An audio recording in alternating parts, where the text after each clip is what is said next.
Da-da-da-da. Da-da-da-da-da. Da-da-da-da. Da-da-da-da-da. Slow into it. And then bring it all the way around. Da-da-da-da. Da-da-da-da. Da-da-da-da. Da-da-da-da-da-da-da.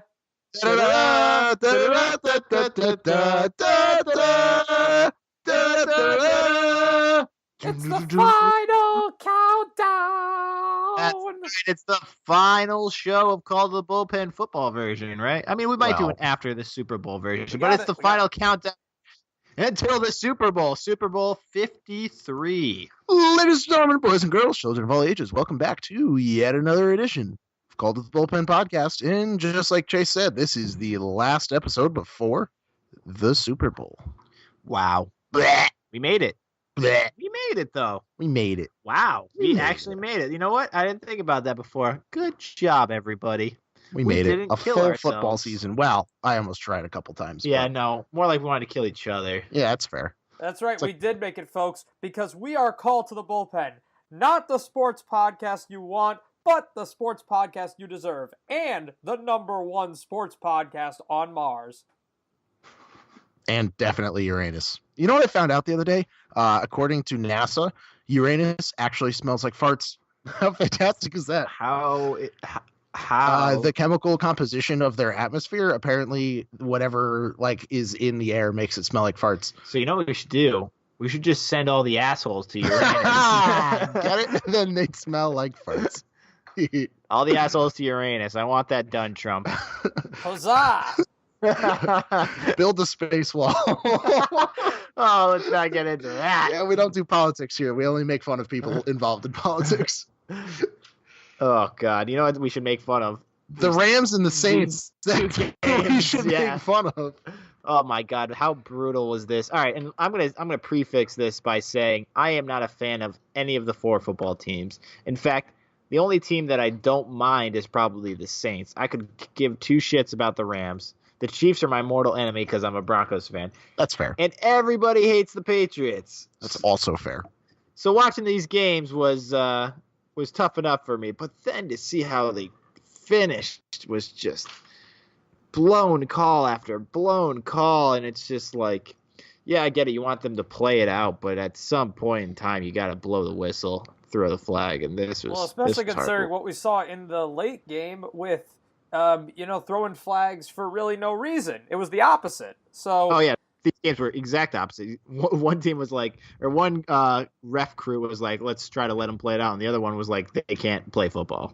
Exactly. It was very disappointing, very kind of sour that you have two of the 3 most important games of the year, and they're decided in part by shoddy officiating. And I mean, for these players, who work so hard all year long, all the way from training camp to preseason, regular season, to have this come down to, I heard this said on the air, forgot the player's name, that it's something that's out of your control. It's like you're playing the game, and there's a referee that is incorrect, making the wrong call as outlined by the book. He's literally there to be automatic. That's your one job, to be automatic with this.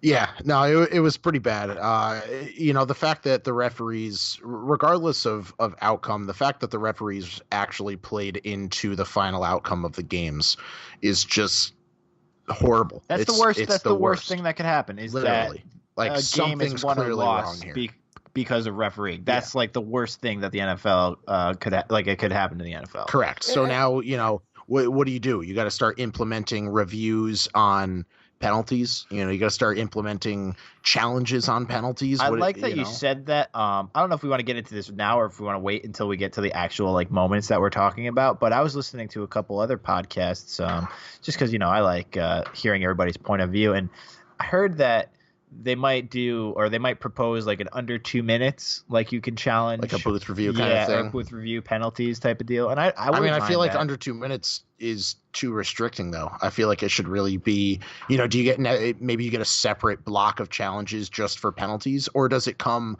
strictly from quote unquote a war room. Well, that's pretty much where all these reviews come from now. No, what I'm saying, like, would they call down and say, no, you know what, that penalty was a little shafty. Let's review that, and not even have it be a coach thing, have it be a league thing in the first place. I mean, think about it. All these stadiums, right? They have these gigantic freaking Megatrons anyway. Yeah. So the coach could just point up, be like, look, you missed this fucking call. Yeah. And I'm sure the refs are probably like, yeah, I probably did miss it. Because they replay it to the audience all the time. The fans in attendance, you can hear their reaction because they see it from all angles on the big screen there.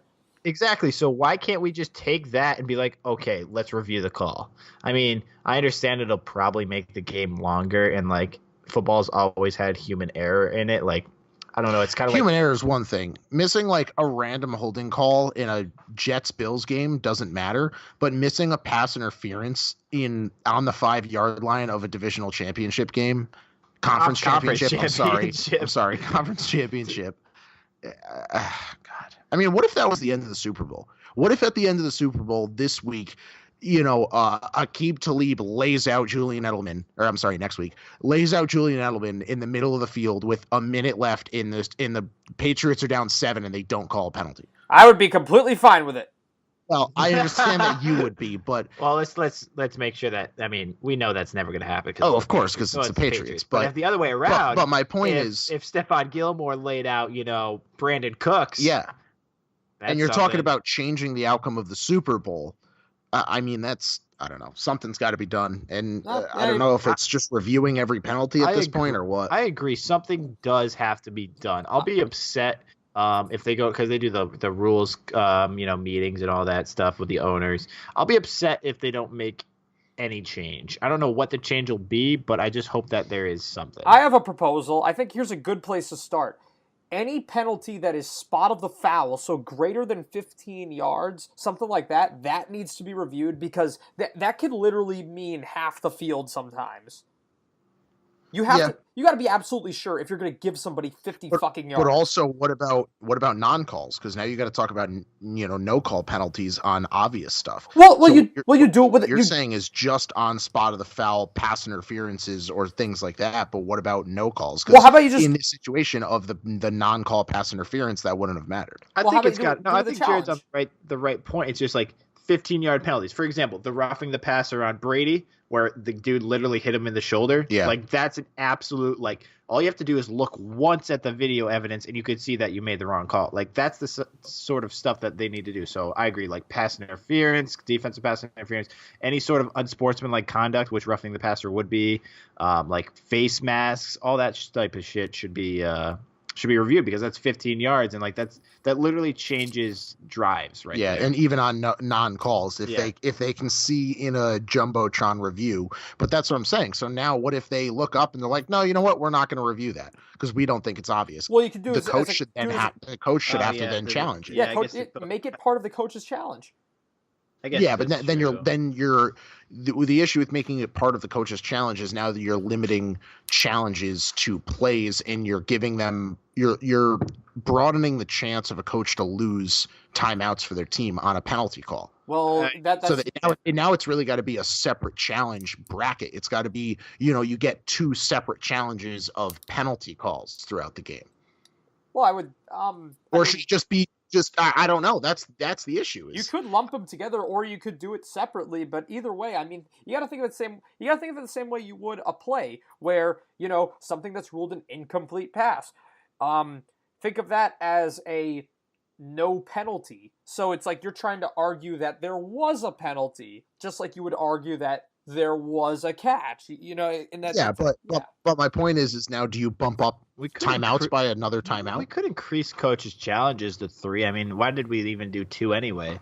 I mean, 3. Probably so they don't lose all 3 of their penalties. Or 3 other timeouts. That's what I mean. 3. That'd be fair. Yeah. That would be fair. That's what I'm saying. So now you really got to bump up timeouts. 3 would make sense, though. No, I think 3 would make sense because you have 3 timeouts, so you should be able to have 3 challenges. I think that makes sense. I mean, holding them. I don't know. I just think the whole, like, if you're gonna now have to challenge penalties because the referees suck, and if you're wrong, you then lose a timeout. Like, that's. But it's better than nothing. I know what you're saying, but it's at least you have a chance. Or you have 2 challenges of penalties, but you don't lose timeouts on them. I don't know. well, you but can't. then you could use them as timeouts, because if there's no call, you could be like, oh, I'm going to challenge that there was a holding, and then they got to sit there and look at every player for a holding, and then you're just getting a timeout out of it anyways. You know what I mean? I don't know. That's my only concern, is that you're gonna broaden your spectrum of what you're challenging, and increase the percentage that you're gonna have to lose timeouts on those because of an referee. We got to start somewhere. It's a step in the right direction. Right now, there is no system of checks and balances for the referees, and that has changed because we've seen it now, and it was. I mean, the most glaring example was a few years back when we had those replacement referees that were literally like destroying the integrity of the game. Yeah, that was hilarious. Yeah, you know what I mean? So, but you have to hold these people accountable. Well, it's a job. Honestly, the first thing I thought was like, well, it's a job. So you didn't do your job. You messed up your job. What happens to people, like normal people, when they mess up their jobs? They get fired. So these guys should be fired. Like, it's that simple. Yeah. You fucked up a major call that is your literal job to make. So you messed up. That's like you got a project or something, or you got a big we'll call it project, right? Yeah. Austin, you're in construction. Yes, sir. So you don't build the building to the right. Yeah, then it falls over, people die, and I go to jail. Exactly. That's what happens. You get fired. So NFC Championship, under 2 minutes. Dude gets pass interference and helmet to helmet, and you didn't make the call, you should be fired. Yeah, that's simple. Regardless, that still doesn't help the fact that the Saints lost because the referee sucks. No, yeah, and I guess we should probably dive into that game. Yeah, let's talk about the game. I want to say this, first of all. Number one, it's a great game. Number two, I really feel bad that the Rams had to win in this capacity, because I thought that other than the controversial no call on Nickel Roby-Coleman at the end of the game, inside the 2-minute warning and everything like that, because if they call that penalty, the Saints they're in a prime situation to run down the clock and kick a chip shot field goal that was closer than the one Will Lutz actually made. I thought, other than that, the Rams played such a great game. I thought that the defense really stepped up, and they won pretty much all the things that we said would have had to happen for them to win. They really weren't playing their game. The running game was a non-factor. They were playing from behind most of the way. We've said it the whole time that the Rams are a better team when they're playing with a lead and able to control the pace of the game, and they were not in that situation. But Jared Goff, I thought, stepped up and made some money throws. Yeah, Jared Goff looked, he looked fine. I wouldn't say he looked great. He didn't do it. He just kind of did what was asked of him. He didn't break the game. He didn't really. I'm sorry. I personally was not a fan of the two offensive teams' displays this game. I thought I was expecting a lot more. I was expecting a shootout, and the defenses did step up, but it was really just hand the ball off to C.J. Anderson or Todd Gurley from the Rams. Well, it wasn't working. I mean, Gurley, was playing very poorly. He had a couple of critical drops. The first drop turned into a tipped interception early in the game that set up the Saints in the red zone before the defense made a stop. And that was probably really the story, was both teams' defenses, especially the Saints coming in without Sheldon Rankins, shutting down the Rams' run. And then the Rams, them stepping up and really, Alvin Kamara was the Saints' leading receiver, but other than those checkdowns over to him, he was not a factor running the ball up the middle. Neither was Mark Ingram. And that's been obviously imperative to their offense this season. On top of that, their coverage downfield was definitely above expectations as far as neutralizing Michael Thomas. That's because Aqib Talib is so much better than Marcus Peters. Marcus Peters is also a punk. Marcus Peters is trash. He does suck. He's trash. I'm sorry. This dude thinks that he's the hottest shit. He talks so much smack, and most cornerbacks do. I don't know why, but cornerbacks and wide receivers, they talk so much trash to each other, and that's because they're the big play people. Yeah, wide receivers are the big play people. Sports Center. They're the top. The top play guys, the top 10 guys. You see Odell Beckham making one-handed catches. You don't see Saquon Barkley diving over, a corner for a 40-yard catch, making a one-handed catch into the end zone. And those are the guys that can stop the big name guys. Well, what I'm saying is Marcus Peters does not stop the big name guys. No, he gets toasted all the time, and they are very lucky Aqib Talib is back, because he could body up against Michael Thomas, and that's exactly what happened. But not only that, but I thought Roby Coleman actually looked really. It sucks that he had to be the subject of this controversy because I thought he had a really good game. He came up. Well, then you shouldn't level people before the ball gets. Yeah, started. I mean he's the nickel guy. He's the third guy. I mean that's funny because it's his name. It is actually ironic, but he is actually the nickel guy, nickel cornerback. So he's the third guy. So he's got. I mean, sometimes he gets, Ted Ginn, which, I mean, he's like 40 years old now. Yeah, seriously. And sometimes he gets the tight end. And sometimes he gets, what was it, Marquise Lee or something? What was this dude that he just laid out? Marquise Lee isn't he on the Jaguars or some right. shit? It was some other. You're probably thinking of Traquan Smith, the Saints rookie wide receiver. Right, so he gets the third guy. So, yeah, he's pretty good at covering the third wide receiver. I'm just saying, he came up with some... he got out in front of guys. He had some moments that I noticed coming into this game, and I was like, oh, that was that guy making plays earlier. Now everybody's going to hate his guts. Yep, everybody's going to hate his guts. And the worst part is, the worst part is on that call, I know we're not getting into it yet, but they missed 2 calls. Yeah. They missed pass interference and they miss helmet to helmet. Something that the league is striving to call every time. Remember when we were talking about in preseason that they're going to call it constantly, and then the regular season came around and it just never happened? Oh, yeah. No, they almost forgot about it. Like, literally, the preseason they called helmet to helmet every play. Literally, you couldn't sneeze in the general vicinity of somebody without getting called for a 15-yard penalty. And then the regular season came around. They were like, what's helmet to helmet? I don't know. Yeah, crazy. No, I hear you. But on top of that, I think that Roby Coleman was not only at fault for committing a foul, but it's amazing watching that in replay because this ball from Drew Brees was not only underthrown, but thrown late. And the announcers were saying it. If Roby Coleman just plays the ball, not only is this almost guaranteed to be an incomplete pass, but it could have been an interception going the other way. I mean, the ball arrived that much later after he got to the receiver. No, you're absolutely right. Listen, I am seriously disappointed in Drew Brees. I mean, this is his best team with his best opportunity to make it back to the Super Bowl and win another one. And he played awful. I mean, he didn't do anything. He did check downs. He did I know the Rams defense has got some playmakers. We've talked about it all season, but they're not like the number 1 rated defense against the pass. You know what I mean? Like maybe I don't even think they're in the top 5. Well, they're not, but they've got the talent though. They've got players. Yeah, no, I will absolutely say they have players, but Drew Brees, you're trying. Okay, so here's my point. I'm not saying Drew Brees is a bad quarterback, but he wanted to ascend into the next level, right? He wanted to ascend into the Tom Brady, Peyton Manning, that level. And I honestly can say that he's not there. He's a dome quarterback that puts up big numbers in the regular season, and that's it. And you argue that Peyton Manning did that too, but then he moved over to the Broncos and he played outside.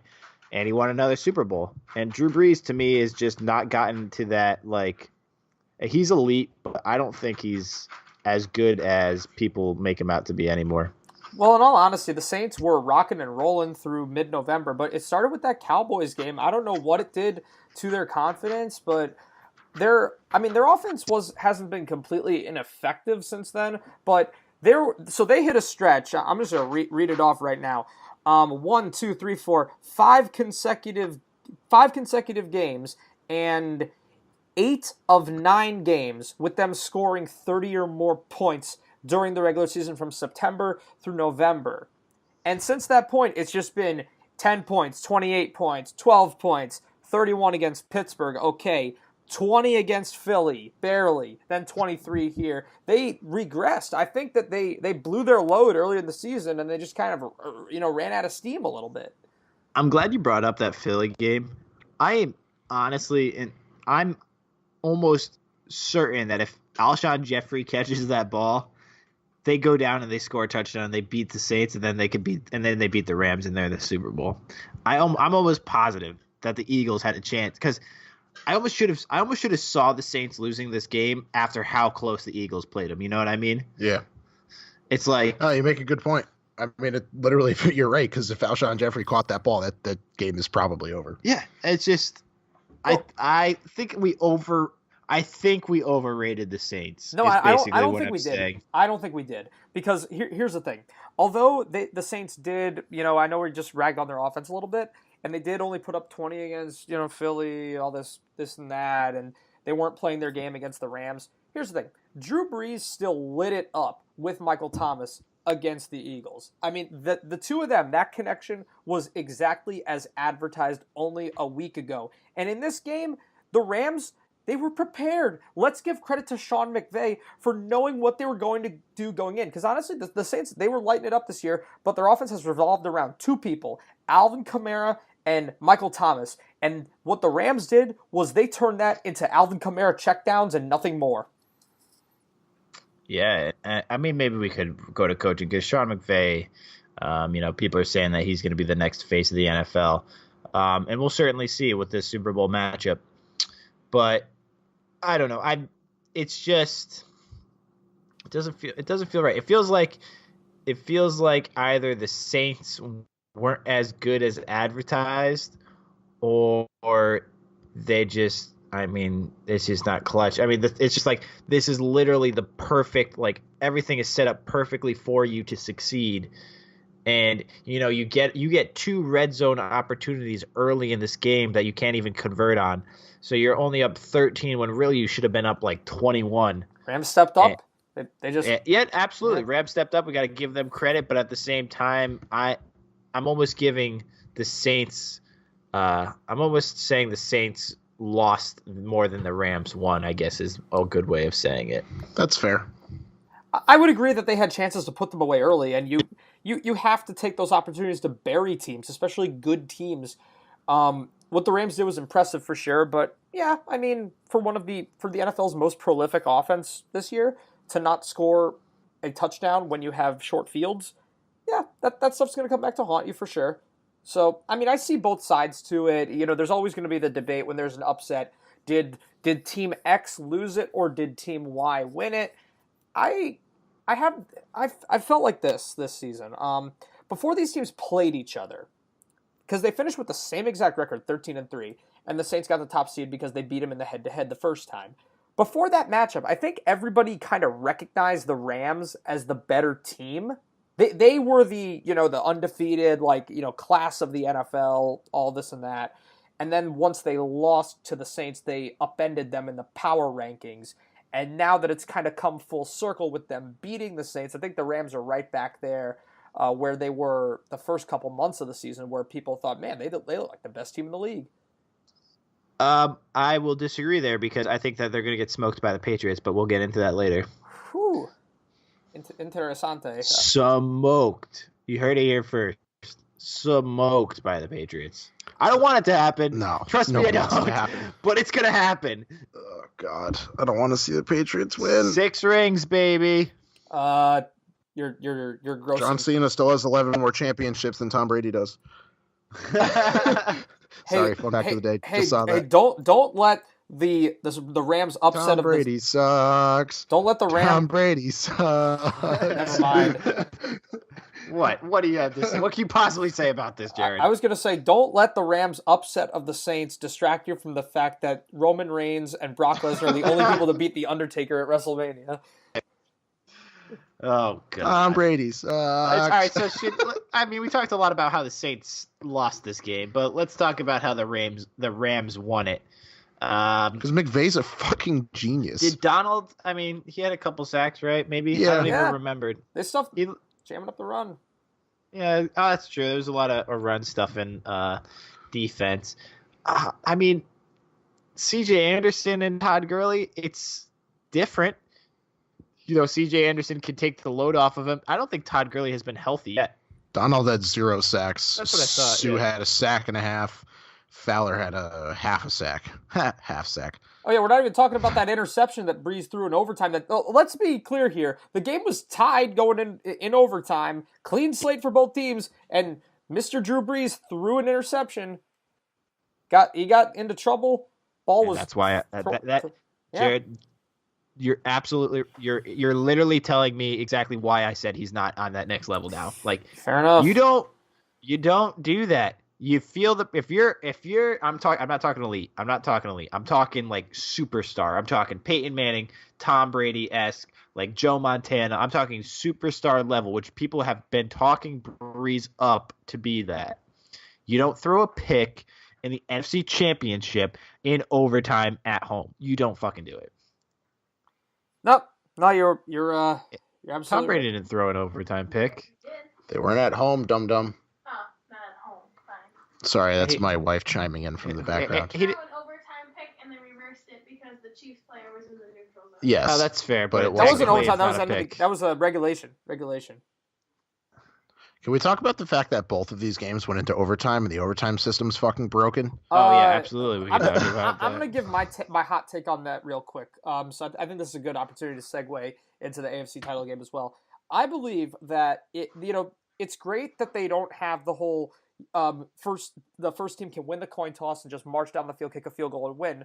Both teams get to possess if it's a field goal. To me, it's like when you say, "Oh, well, if it's this type of scoring play, then we're gonna do this, and if it's that type of scoring play, then the game's over." To me, just wipe that out. Both teams have a chance to possess. It's very simple, easy, and fair, and we don't get any BS. All right, so then both teams score a touchdown. Then what do you do? Just keep going and play Keep it like college going. from the 20? Each team gets a possession. If it's still tied, then sudden death. Easy. That's true. Like it's just why not? Why not get each team gets at least one possession? Like what's wrong with that? Exactly. Yeah. It's pretty much the same thing. I mean, really, it's the same thing then. just not touchdown, sudden death. Yeah, just not touchdown sudden death, I guess. And then the sudden death just goes back to the fact that the overtime system is broken. Well, sure, yeah. So really, you're just Well, stuck where they you are. don't want- You just played an extra quarter So for the no whole reason. thing is they don't want because football is like the most dangerous sport out of like the major three, like basketball, baseball, and football. So they don't want games going long. They don't want guys exhausting themselves because there's more time for injuries and stuff like that. But So then it's play the it from the goddamn 20. playoffs. So then play it from the 20 and play it like college and just keep throwing touchdowns until somebody quits. you could. I kind of That's like what college does. I kind of like the whole just you get in the playoffs. It doesn't even not even talking the regular season because regular season you could still do sudden death in my opinion. You also shouldn't have ties, but we'll get into that. Yeah. But I think in the playoffs, I think that you should absolutely each team should get the ball at least once because I mean you have the explosive and think about the ratings too, right? Like the NFL wants Patrick Mahomes to get the ball. Like Absolutely. they want to see Tyreek run down the hill or Run down the hill. Tyreek, run down the hill. run That down was the great. field and catch a 60-yard bomb or whatever. They want to see that and to keep Mahomes on the sideline and watch it. Just everybody knows it doesn't feel right, basically. Yeah. It's just stupid. Whoever wins the coin toss wins the football game. It's Yeah. like at least 95% of the time. Yeah. Well, we could look back to the Super Bowl with the Patriots won against the Falcons. Yep. They did the same thing. Ran down the field, and then somebody ran it into, I think it was James White ran it in. White, yeah. So there you go. Don't yeah. lose the coin toss to Patriots in overtime. That's what Or we just learned. in general. The coin toss in overtime is stupid. Simple as that. Rochambeau for it.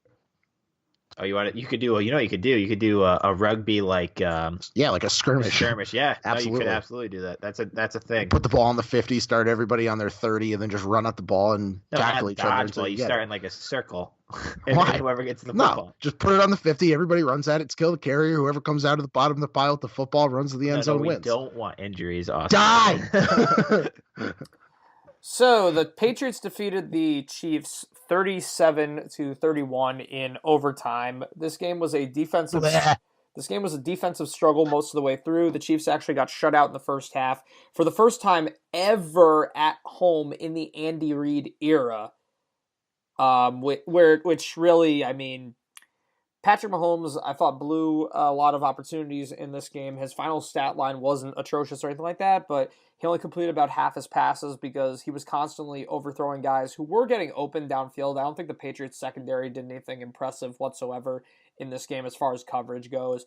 But really, the Patriots did not play a perfect game. They made the mistakes that I expected them to make. I just figured Tom Brady's going to throw maybe a pick or two in this game. I just kind of figured they're not quite the same team at home. But the problem is the Chiefs could not fully take advantage of those Patriots miscues, letting the interception go to waste in the first half, wasting a turnover on downs when they made a critical fourth down stop, and then the defense completely breaking down in the fourth quarter leading into overtime where they're just letting Brady have his way with them, essentially. Yeah, I mean, we knew the Chiefs' defense wasn't good, and the Patriots attacked their weak point, which is the running defense. I mean, it's just all game planning when you think about this game. Patriots wanted to run the ball on them, and that's exactly what they did. Even when they were down, there was a couple times that the Chiefs were ahead. I think they were ahead 24-20 at one point. They had a 21-17 lead. So they were up 4 points, and still the Patriots were like, we're going to run the ball. They would run draws for 15 yards. And it's like, how the fuck are you expecting to beat a team that you're letting run a draw for 15 yards? Yeah, no, they could not stop Sonny Michel. Yeah, because in the first quarter, when you're getting killed on the ground in the first quarter, what the hell do you think is going to happen late in the fourth quarter when the defense is tired from being on the field for so long? This is what the Patriots do that they're actually really good at this year, is wearing teams out. They do not strike fast. They don't hit you for big plays down the field. Tom Brady is not slinging it 50 yards to Julian Edelman or Gronk. Julian Edelman was literally open constantly this game, and it was all over the middle of the field. Constantly. It was you want to talk about? I'll tell you exactly what the fuck happened in the overtime and why this team lost. Because they were in freaking cover 2 man the entire time. Sucked. Ran 2-man cover 2 on 3rd and 10 4 fucking times. Exactly. And I'm like, no, it's not working. Yeah. You can't just rush 4 people at Tom Brady on 3rd and 10. Edelman would be wide open over the middle of the field. The safeties would be 6 yards behind him when he caught the ball. Be like, oh, I should probably go tackle him. And then you'd get half-ass tackles on him because he's already halfway to the ground. Because he gets his 11 yards or whatever he needs. It was mind-boggling. An absolute joke. I saw the exact same thing. He hasn't been sacked all postseason. What a fucking joke. Von Miller would have fucking sacked Tom Brady. God damn it. See, fucking Denver doesn't fucking make it to the playoffs, and nobody can beat the Patriots. They won the 3 Super Bowls. That's what I'm going to say after this. All right, the Chiefs are we forgetting that the Eagles beat them? Yeah, but the Broncos are the AFC team that can beat them. That's what I'm saying. The only team to beat the Patriots in the last 5 years in the playoffs is the fucking Broncos. In the Super Bowl. Oh, yeah, that's what I meant. Not in the Super Bowl. Well, I was going to relate that back to what has been the common factor anytime the Patriots have lost in the Tom Brady era. So this is dating back almost 20 years at this point. If you don't pressure this guy, you're going to lose. The Chiefs didn't lay a fucking finger on Tom Brady in this game. Oh, I take that back. They actually did lay precisely. They laid precisely one finger on him and got a roughing the fucking passer call. What was that? Okay, all right. So Chris Jones, correct? Right? Yeah. Right. Yeah. All right. So Jones, he's being blocked. Right? He's being blocked when this play happens. He is reaching open palm at Tom Brady. Who has not thrown the ball at this point. The ball's still in his hand firmly, and the hand is clearly coming toward the ball throwing shoulder, but he's being blocked, so he doesn't reach the ball throwing shoulder. He grazes ever so slightly, grazes the helmet with this open palm. I don't even think he hit the helmet. He didn't hit the helmet. It literally came across the shoulder. It was a fingertip, but you could tell that the intent was not to go at his head. You could tell what the intent was, because here's the thing. If you're being blocked, if another human being is moving your body, there's a chance that when you're swinging your arm forward, you might be slightly off target. Yeah, that was a joke. It was the softest penalty, especially, keep in mind, folks, this is after the NFC Championship game, after we saw a receiver nearly wind up in the hospital because of that helmet-to-helmet that was not called. And this is a roughing the passer? Yeah. That's atrocious. Just goes back to the horrible officiating and the conference championships and the fact that they all need to be fired. So what you're saying is that if we took half of the officials from one game and half of the officials from another game, we might have a games. fucking crew. We should take Bikini Bottom and push it somewhere else. Oh my God. What does this become? Here's the problem. It's become the fact unenjoyable. That we're talking about the referees making and missing calls after the AFC and NFC championship means that the NFL fucked up. Absolutely. It's just we should be talking about, It's probably because every freaking officiant in the NFL is 75 years old, other than that chick who reffed the game this year. Yeah, no, you're absolutely But other than right. that, everybody else is 75 years old. No, but what I'm saying is we should be talking about, Tom Brady going down the field, scoring. Like, that's what we should be talking about, Drew Brees leading a game-winning drive, for kicking a game-winning field goal. Like, that's what we should be talking about. But instead we're talking about these bogus rules and how they're going to have to change and how the refs aren't even calling them right. And it's like... Yep, it's bad. What other sport do you see this in? Like, you don't see this in basketball. Do you even see it in baseball? Well, Like baseball, they fixed penalty it. calls Baseball, they fixed it by implementing reviews. on penalties. Just on calls in general. Yeah, Is because there penalties in baseball? No, No, I mean there's like balks and shit like that where like the other teams are awarded bases. But no, there's no like flags. There's no yellow cards or red cards. Yeah, that's true. The idea is that you're allowed to challenge the official's decision because the manager can challenge when, for example, if there's a safe or out call at first base. But in football, this would not be reviewable. Yeah, it's bullshit. Yep. I mean, you could challenge literally anything. Like, oh, the pitcher licked his hand and then went directly to his mouth while standing on the rubber. Like, if the umpire says no, he didn't, you could challenge it. Can you do strikes and balls? No, that's the one thing you can't argue. That will get you ejected. Yes, which is fantastic because as a fellow umpire, I appreciate that. Yeah, that seems like that'd be a little too far. Yeah, I get correct. that. But yeah, it really is safe out, fair, foul, catch, no catch, tag, no tag, whatever you can think of other than balls and strikes, you could pretty much challenge. Yeah, but talking about go back to the game itself, though. This was, I mean, one of the, it was a great game. The officiating wasn't as glaringly like the reason compared to the NFC title game where like that was just so critical. I mean, it was very disappointing for everybody because I think the Patriots winning just left a bad taste in everybody's mouth just because it like, I feel like every time the Patriots play in a postseason game, it just becomes like the tension or the, I guess, excitement of the thrill is in hoping that they lose. Whereas with a game like the Rams and the Saints, I feel like you just watch back and see two great teams play. And with the Patriots, it's like you're either with them or you hate their guts and hope they get dismantled. So them winning this game left a really bad taste in the mouth just because I felt like the Chiefs were the team in the AFC this year. Like it would have felt appropriate for them to represent the AFC in the Super Bowl because they were the most exciting, the most impressive, the most dynamic. It would have felt right for them to have won this game. Yeah, I agree. I think that it's going to be tough for the Chiefs to have a season like they did this year. It's not every team could be, I hate saying this, not every team could be like the Patriots and, repeat as division champions every year. And it's going to be hard for them, especially with, obviously LA's in there, the LA Chargers, and they had a great season. So, they'll be back to fight them.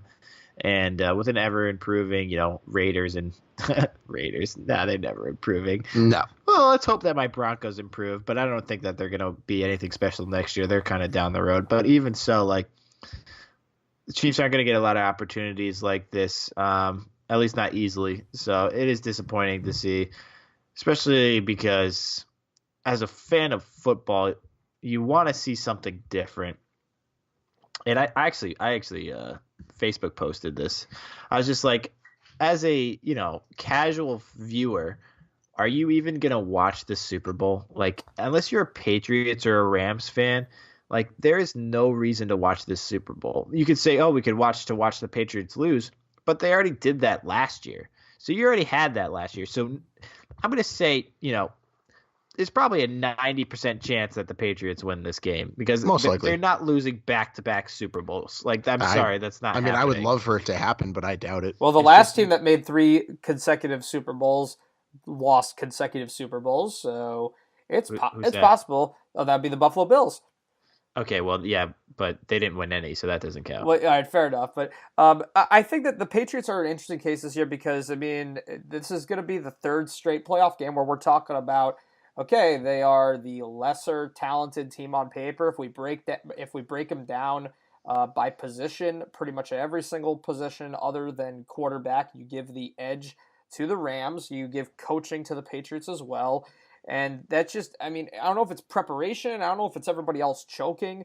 But this postseason run has kind of defied logic because this is probably the least impressive Patriots team to make a Super Bowl ever. Yeah, and with that alone is like, that's my 10% right there. It's like, on paper, the Rams should be able to beat the Patriots, but I still can't. I mean, we could go into like, tight end versus tight end, wide receiver. I guess we're previewing the Super Bowl right now, aren't we? I guess we could segue into it, but I mean, there's not much you could say to me right now that's gonna make me bet against the Patriots. Sean McVay. What has he done? I mean, what do you really think? Okay, so like he's this big. Do you think Sean McVay can out Belichick? I mean, Doug Peterson did, so there's a chance, but I am not saying the Patriots are not going to lose 2 Super Bowls in a row. There's no freaking way. No way. Hold on. I think that there's a way, and I like. There is always the way. I know the way. I know the way. I like the Rams going into this game, and I'm going to tell you why. Because, okay, Tom Brady playing with what he has left. He's obviously not the same gunslinger that he was years ago because he's over 40 at this point. Still effective throwing the ball, but it's a lot of dink and dunk, middle of the field, short strikes, that sort of thing. However, all of that is set up by Sony Michel. The Patriots they haven't been trying to trick anybody. They've been very straightforward with their offensive game plan, and that's first quarter, we're going to run it down your throats, and then that sets up everything afterward. But the Rams are now coming off of 2 postseason games in which they shut down running backs who are better than Sony Michel, Zeke Elliott, and then the tandem of Alvin Kamara and Mark Ingram. I mean, they really held those guys down, and those are rushing attacks that have been able to, well, for lack of a better term, run roughshod over the league this year. So I feel like the Rams defense has stepped up in ways that the Chiefs and Chargers did not, or at least the way they showed against the Patriots. So I feel like what they've accomplished against the Cowboys and the Saints gives me hope that they could neutralize the Patriots.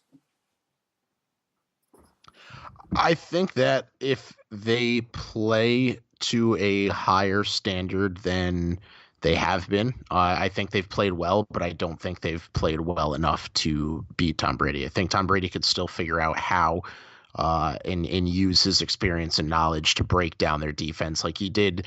We just talked about the Chiefs. They could tell that they were in cover 2 man defense and there was nobody in the middle of the field for Julian Edelman, so they just threw it over to the middle of the field to Julian Edelman every time and he was wide open. So the Patriots can figure out that play calling, so if they can be a little more what's the word I'm looking for? Diverse, if you will, with their play calling and a little more creative, then maybe they could pull it off. But if they just stick to standard shit, I think they're going to pick them apart. I don't think they've been standard at all. I think that, like what you saw against the Saints, they handled an on paper more threatening offense that certainly, as far as big plays go, they're more of a threat than the Pats have been. And that they have the ability to not only cover downfield, but I mean their strength is up front, and it's going to be like we talked about, getting after Brady along with stopping the run. And with Aaron Donald, the Ndamukong Suh, Dante Fowler, Michael Brockers, those are guys that can stuff it and get after the passer.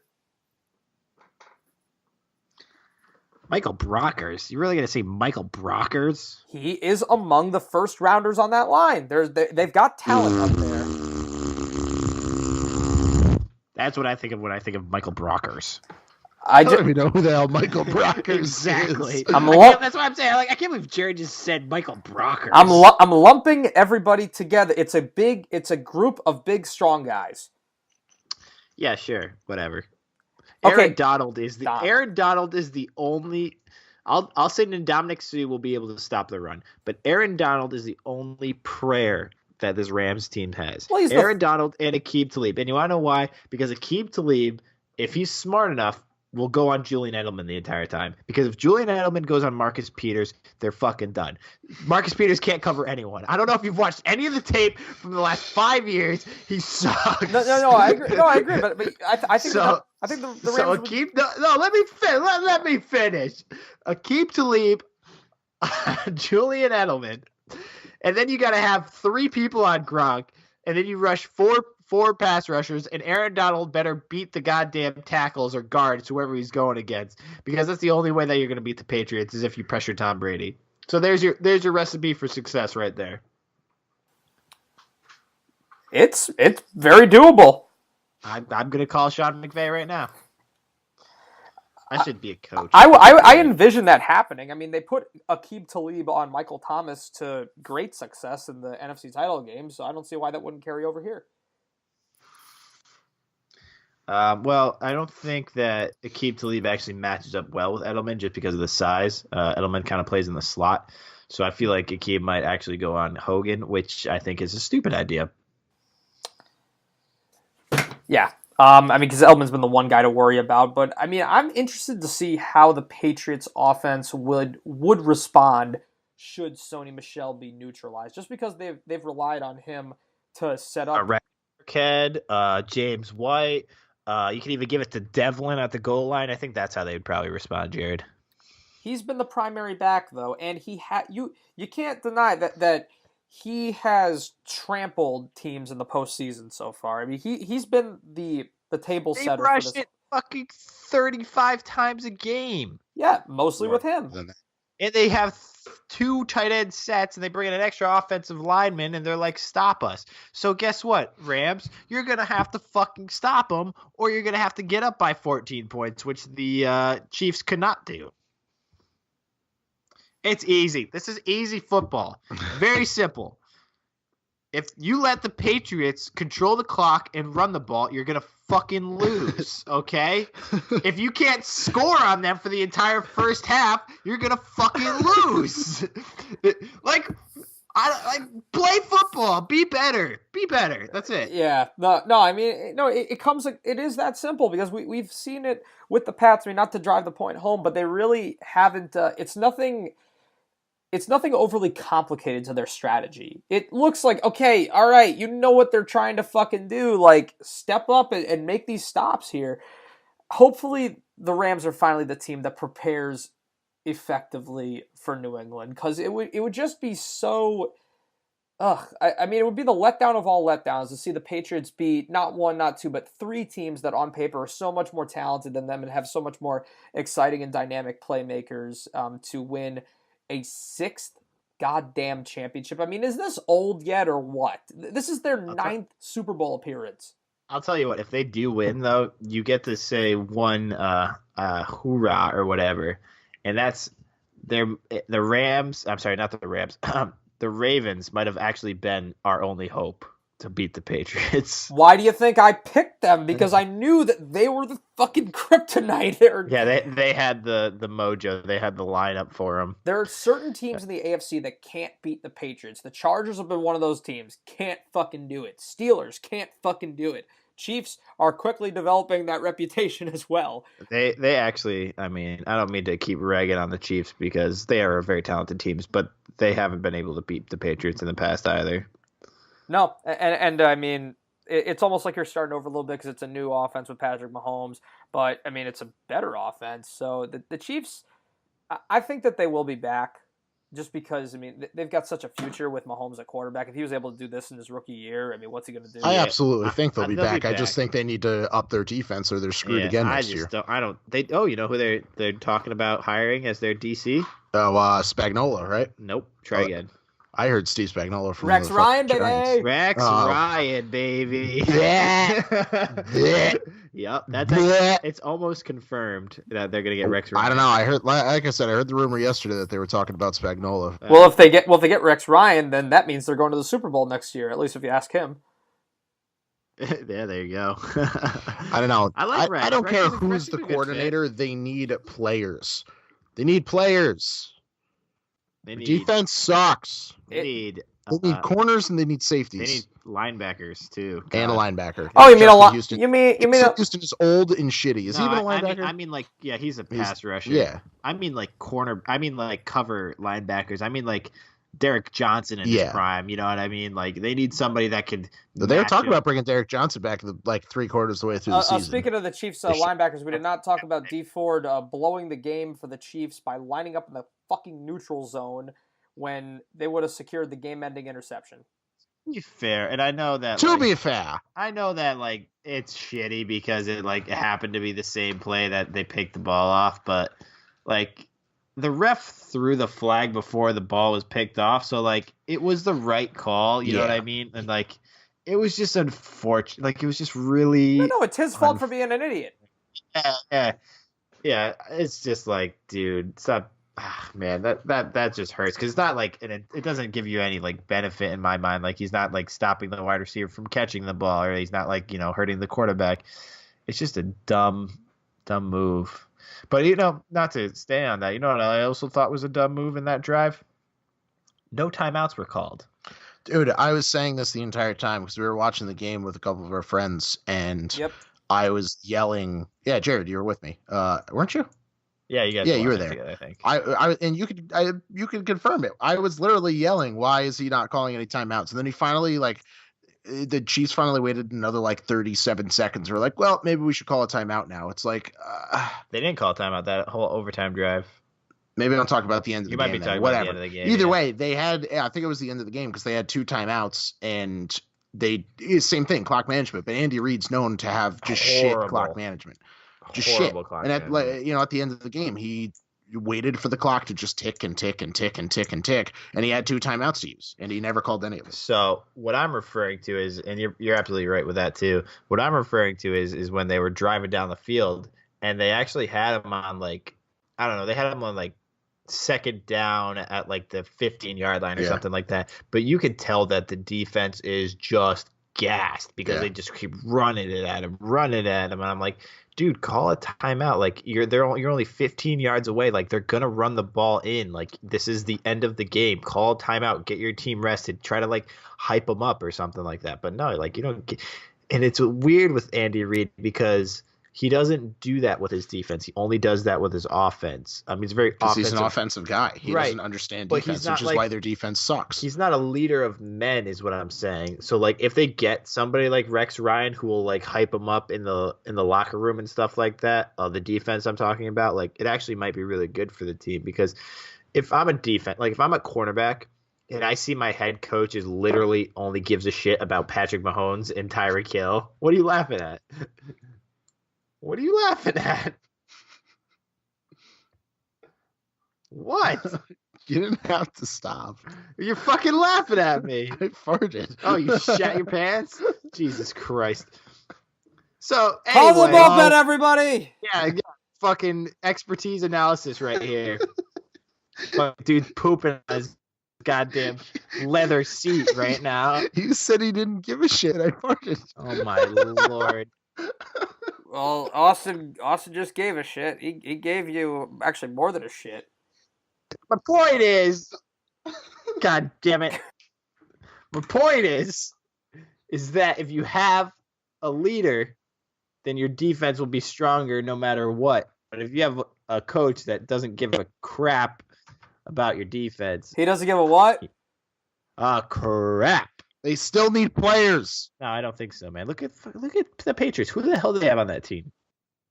Stephon Their defense sucks. Stephon Gilmore. Yeah, no, but they're playing great right now. Stephon Gilmore, Devin McCourty. 31 points is not great. Against the best offense in the NFL is not bad. Okay. They played great for 3 quarters. Defense sucks. The point is, I don't think that when you have a great top flight offense that can score in bunches, I kind of saw this coming with Kansas City earlier in the season. I said, they're not gonna win the Super Bowl. Even if they lost in the Super Bowl, what was eventually going to be the undoing of this team was that you're going to run into a team that is going to be able to not shut you down entirely, but stop you from scoring once or twice. And if you cannot stop a fucking nosebleed, then you will lose because you will have less points than them. Facts. You just need a competent enough defense to allow you to win games 35-24.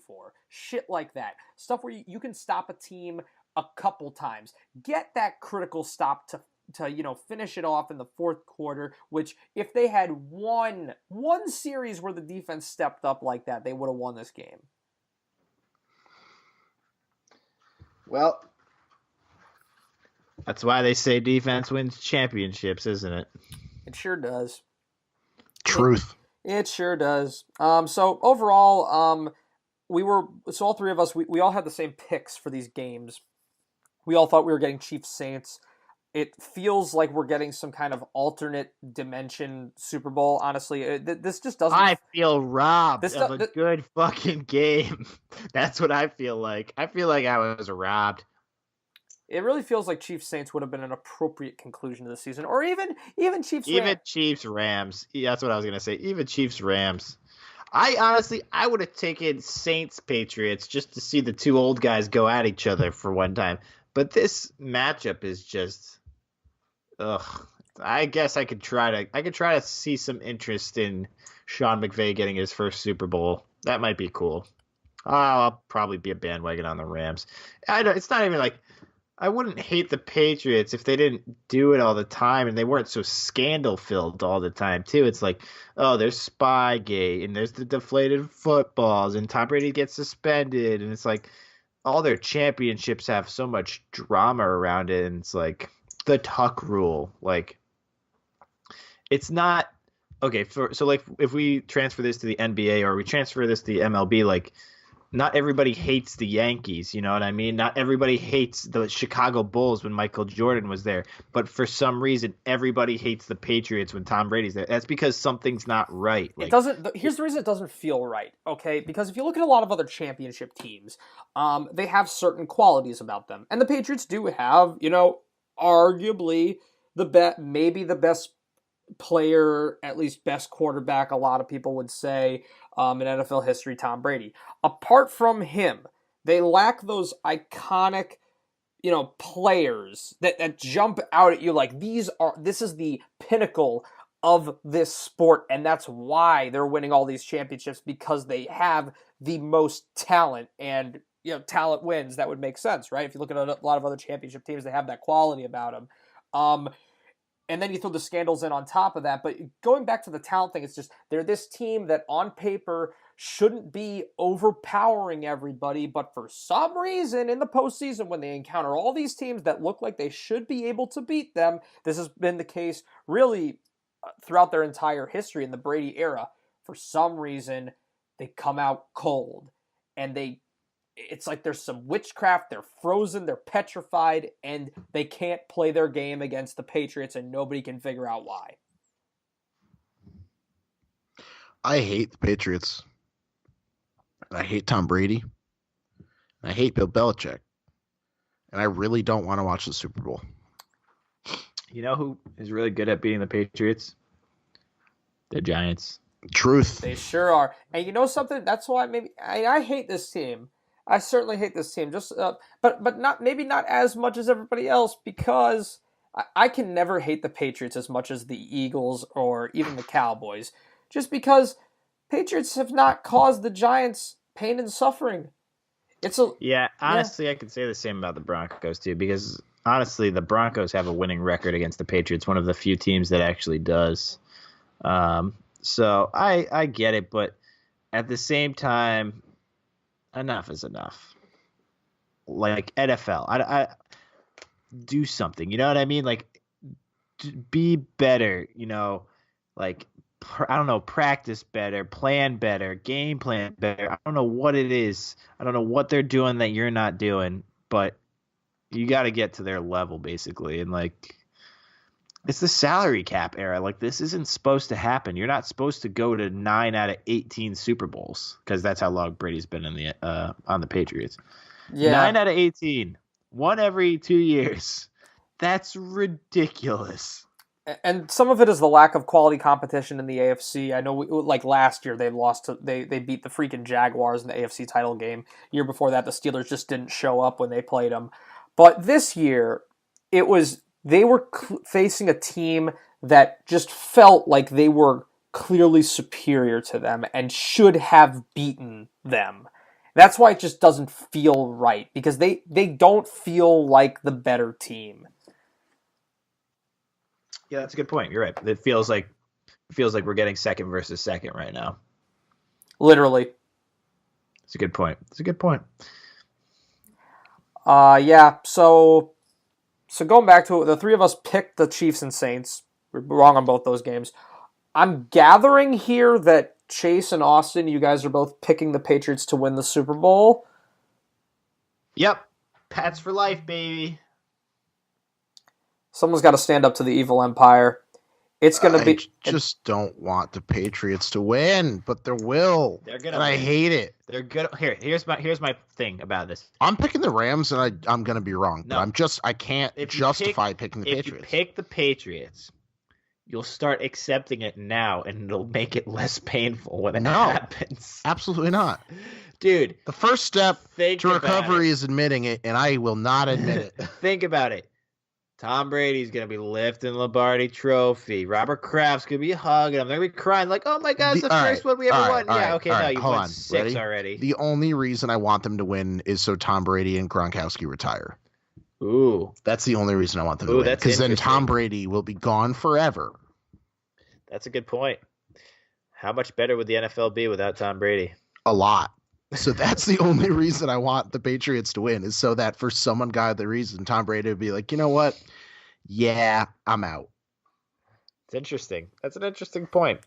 Because oh man, I would just love to. I'm gonna throw out a ballsy prediction. Final score: Rams 29, Patriots 28. Late in the game, the Patriots are leading 28-21. The Rams get what would appear to be the game-tying touchdown, but young, ballsy, excitable Sean McVay says, I'm going for the win, and I'm going to do what the Seattle Seahawks didn't do. I'm going to run the ball on the goal line against the Patriots. Todd Gurley up the gut, in. It's nice to dream, Jared, but I don't think that's gonna happen. But I like that fake future you just gave for me. Listen, this is the final countdown. It is the final preview analysis of the season for us. It's my last opportunity to have fun, so I'm gonna have fun. I'm not gonna give in. I'm not gonna be a victim of the Patriots monster. I am going to believe until there's nothing left to believe in. You know why I'm excited for the Super Bowl, Jared? Why? Because pitchers and catchers report in like 2.5 weeks. That's right, folks. It's baseball season, baby. The spring is coming. The spring is coming. That's why I'm excited for the Super Bowl. It's not only almost baseball season, it's almost golf season, everybody. Yes, in fact. It is almost golf season. Tiger Woods is playing at Torrey Pines this weekend. And Brooks Koepka was Koepka confirmed that he's in the Travelers Championship in our good old home state of Connecticut, and we will be there for the bullpen. Oh shit! A live hosting from the Travelers Championship. Thinking about it. Ladies and gentlemen. Call to the Bullpen podcast. Get involved in the golf game. Little plug there. Yeah. Well, folks, I think that we're winding this baby down. As you can tell by the tone of this whole thing, we're kind of more cynical than usual. Excited. We're more cynical than usual. But I do think that the Rams have a lot of excitement surrounding them, and I am happy for that group that they get to play in the Super Bowl. I have a friend from college who's a very passionate Rams fan, and I know he's really excited because he was a fan when this team was utterly just trash. So I think it's cool that they get to play for the championship, and I hope they beat the Patriots. Me too, but we all know what's going to happen. NFL's rigged. Well, follow us on Instagram, follow us on Twitter, follow us on Facebook, follow us on YouTube. Listen to this show on iTunes, Spotify, Libsyn, Stitcher, and YouTube as well. We appreciate all the support. Give us feedback. Austin is supposed to swoop in around this point. I was just confused on why Chase was making ridiculous noises. I'm losing Yes. my mind. As always, thank you very much for the support through the NFL season. Hopefully you guys enjoy the Super Bowl. I will not be here for our next episode. Chase and Jared will be doing that. I'll be on a beach in Mexico because fuck the state of Connecticut and how goddamn cold it is. I just got to look. Oh, yeah, it's also my honeymoon. Oh, cool! Congrats. I was wondering when you were gonna take that and how that was being coordinated. Well, But this goddamn cruise is stupid expensive, so I wasn't going on a second goddamn vacation. I mean, this is pretty good, I would say. It is pretty good. Yeah, I'll be on a boat with like 9.7 Dust, Papa Roach, which I don't really care about. Skindred just left because they suck, and their only good song is a cover of Electric Avenue. Wait, Skindred, they had that song 18 in Life, right? That's exactly what they had. No, you're an idiot, Chase. and the Youth Gone Wild. Anyways, so yeah, I'll be on vacation. Chase and Jared will be picking up the next episode next week. 18 in life retarded. Right? That's how it says. It's 18 retarded, and right? not to go. Yeah, turn down the main at Skid Row. It's a Dane Cook joke for anyone that's a Dane Cook reference for anyone that's wondering. But yeah, so anyways, like I said, I won't be here. Chase and Jared will pick up the next one, and that'll be the actual last episode before the Super Bowl. But this is the last preview episode, unless something ridiculous happens between now and then, like I don't know, Tom Brady retires. What? The Saints might get a rematch. Yeah. Bud Selig. Yeah, Bud Selig. What the hell's that guy's name? Goodell. Fuck. Roger Goodell. Roger Goodell. I don't know. I was trying to say Bud Selig. Jesus Christ. Roger Goodell could technically change the outcome of that game and or restart it from before that play if he wanted to, per rule like 9-20-A or some stupid bullshit. He never will. Probably not going to happen. Yeah, because the Patriots run the league, and they pay his salary. So yeah. As always, like Jared said, follow us, listen to us. Hope you enjoyed the episode. We didn't do an old moment. Anybody want to do an old moment? Yeah, fucking Pats won again. Yeah, the fucking Pats won again. I will do an old moment. Can we lead into the old moment? Okay, before we go, it's time for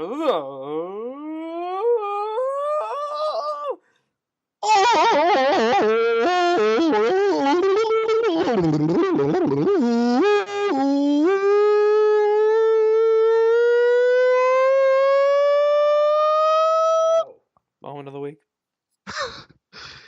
So, since we'll probably only do one other than the Patriots winning, my old moment of the week was at the Pro Bowl practice today, and I posted my old moment on our Instagram. If you want to go take a look at it, it's also on our Facebook. Jamal Adams, while everybody in the stadium, or the field, if you will, was booing the Patriots mascot, because everybody hates the Patriots, so everybody agrees with us, decided to run about 30 yards down the field at full sprint and absolutely level the Patriots mascot in the middle of the field. And it was absolutely incredible. Everybody high-fived him. Smith-Schuster, Von Miller, everybody that saw it high-fived him. The whole place cheered. And it was a good time because, like, hashtag fuck the Patriots. That's my old moment. Fuck the Patriots. Cool. Yeah, I agree.